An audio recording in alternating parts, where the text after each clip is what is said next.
Hey folks, this is Rhykker with a gaming news wrap-up video where we discuss the happenings of the week. This week's topics include a senior developer leaving the Diablo team, Bitcoin proposed as a solution to loot boxes, ridiculously delicious looking World of Warcraft burgers, and more. As always, discussion timestamps are in the video description if you want to skip ahead. As we dive in, make sure to ring the sub notification bell to be alerted of new Saturday episodes. In our first bit of news, Monster Hunter World will be coming to PC officially on August 9th. The game released on console to critical acclaim on January 26th of this year, and since then a lot of PC players have been dying to play. In other news, not too long ago, Overwatch ran a charity fundraiser drive for the Breast Cancer Research Foundation. Well, the numbers are in, and in total, $12.7 million were raised for the foundation. This was through players buying the limited time only Pink Mercy skin,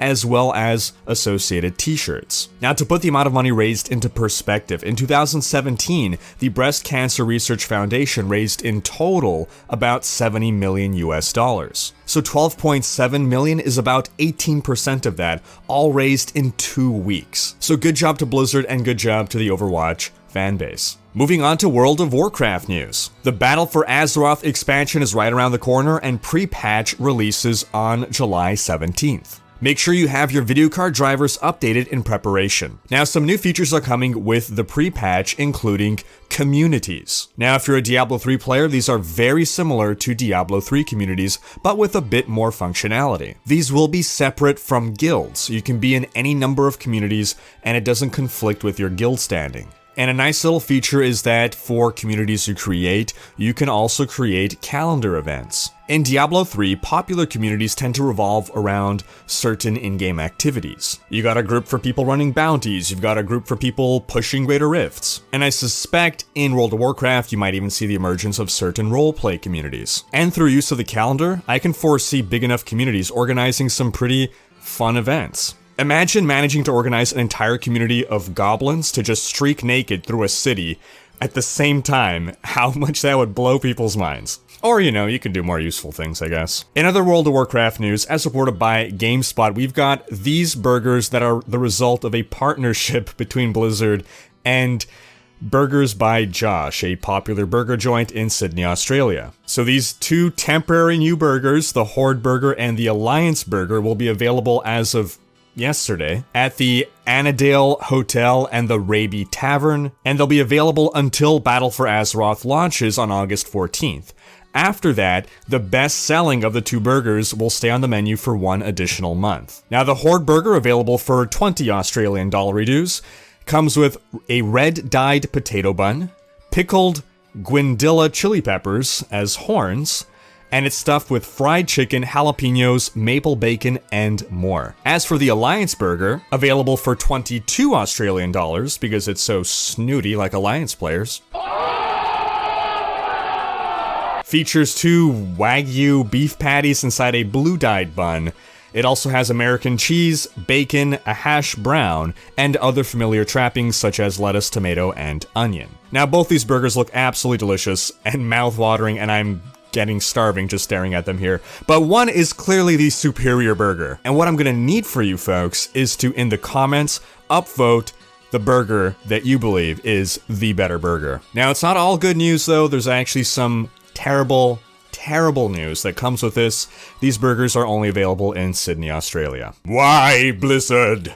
Why? Alright, on to more serious news. I'd like to highlight an article that was posted on VentureBeat. And the article proposes that the solution to loot boxes in video games is basically Bitcoin mining. Not Bitcoin specifically, but some form of cryptocurrency. Basically, the current problem with loot boxes, which we've been discussing for months now, is twofold. On one hand, on the legislative side of things, you have certain governments that are starting to recognize loot boxes as a form of gambling because we pay real money for the loot box, and we are not guaranteed to know what is inside of it. And in some cases, that's exacerbated by the ability to then trade the items that you get. Then on the player side of things, the main problem is that some people are just opposed to having to pay real money for something random rather than being able to pay to get something directly. So in this guest article written by Tobias Baton, he states that his company, Loot, has a new cryptocurrency mining process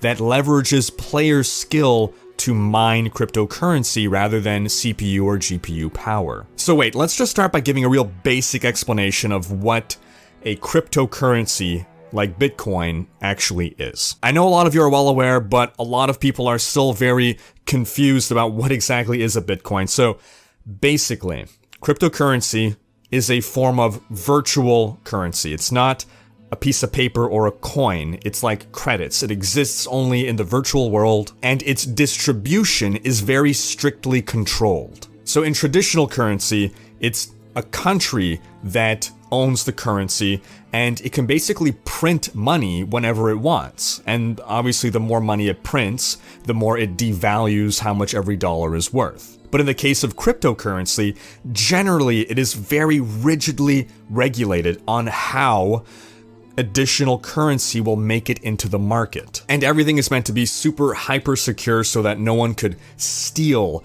any of this currency, no one could fake producing additional currency, and the way the currency is printed is effectively by computers solving algorithms. Even more basically, cryptocurrency is mined through computer processing power. So think of bitcoins like diamonds in a mine. You can acquire bitcoins by hiring miners to go into that mine and fetch diamonds. The more miners you hire, that is, the more computer processing power that you devote to mining, the more diamonds or bitcoins you get. Now, that's really not a perfect analogy. It doesn't exactly work like that, but if you had no idea of what bitcoins are, that's a fair enough explanation to continue this discussion. So now imagine that instead of you hiring miners to go into the mines to get your diamonds, you're the one going into the mine, and it's your skill and your knowledge that is going to get you those diamonds. It's no longer about computer processing power. It's no longer about buying up a bunch of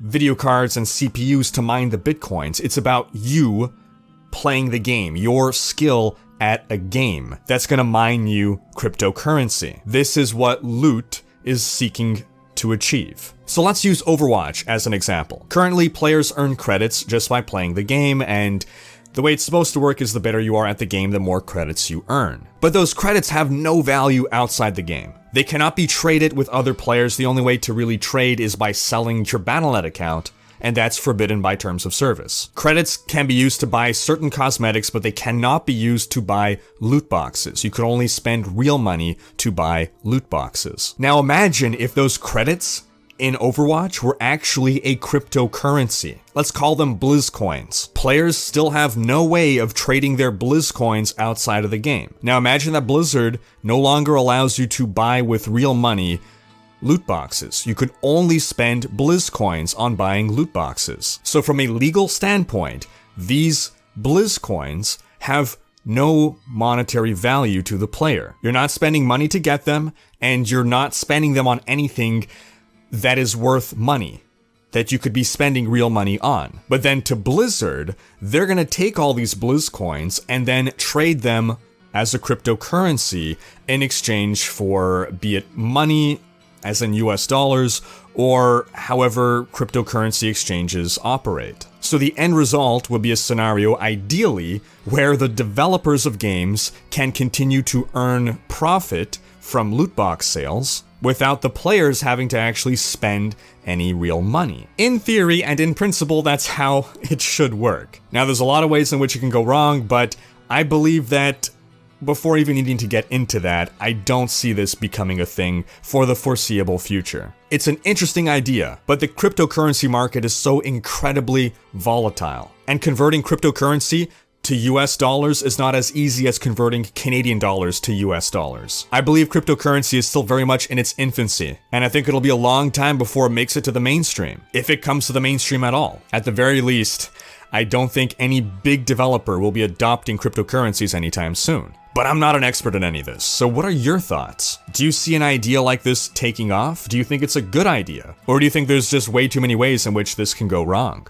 Sound off in the comments. Alright, on to Diablo news. There's a big Diablo 3 sale going on. It seems the entire suite of Diablo 3 products, including the Necromancer pack, are on sale. We're seeing discounts of up to 50% off, and the sale will run until the 23rd of July. I'll drop a link in the video description if you want to check that out. In other news, Travis Day, senior game designer on Diablo 3, announced this week that he is leaving Blizzard effective yesterday. Travis Day had been with Blizzard since 2005, when he joined as a game master for World of Warcraft as part of the customer service department. From there, he became a QA analyst for World of Warcraft, and then a game designer on the WoW team, and he joined the Diablo team in 2012, where he rapidly was put onto the Reaper of Souls team. He was a key designer on Loot 2.0 and helped a lot with a lot of the systems that came with Reaper of Souls. Over the past couple years, he was one of the most public faces of Diablo 3. And he played a big part in the development of the Necromancer. In my talks with him, I remember him expressing that with the Inarius set, he was looking to design a set that could basically be used with as many skills as possible, to not be forced into using certain skills. And I got the general sentiment that he lamented the fact that Diablo 3 had moved into a direction where we were all locked into equipping 6-piece sets. Now, while he'll be gone, he won't soon be forgotten, because anytime you get a Ramalandi's gift, that is an Easter egg nod towards his World of Warcraft character in Dalamar.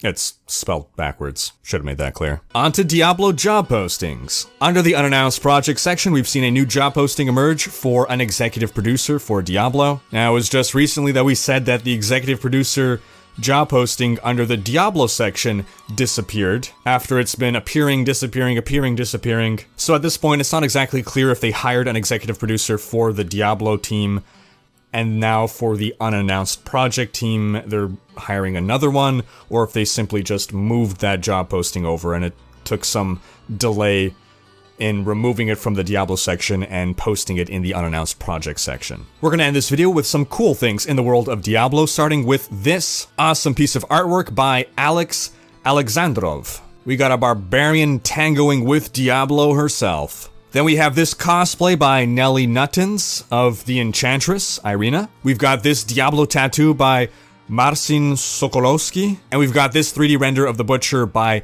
Heitor Perez. And that's gonna wrap up this video. Be sure to have checked out last week's video in which we discussed why I believe that Diablo 3 is no longer in the hands of the Diablo team, but now in the hands of the Classic Games team. Don't forget to leave a comment on any and every story that we've covered in this video. And if you have ideas for other news stories, you can post them on our subreddit. Thanks for watching. Special thanks to my Twitch and Patreon supporters for making these videos possible. If you like what you see on this channel and want to support the creation of more content, you can consider becoming a Royal Raider on Patreon, where your support is immensely appreciated, and we've got a variety of backer rewards. If you enjoyed this video, please share it, check out these other videos, and subscribe to join Rhykkers Raiders for more gaming content.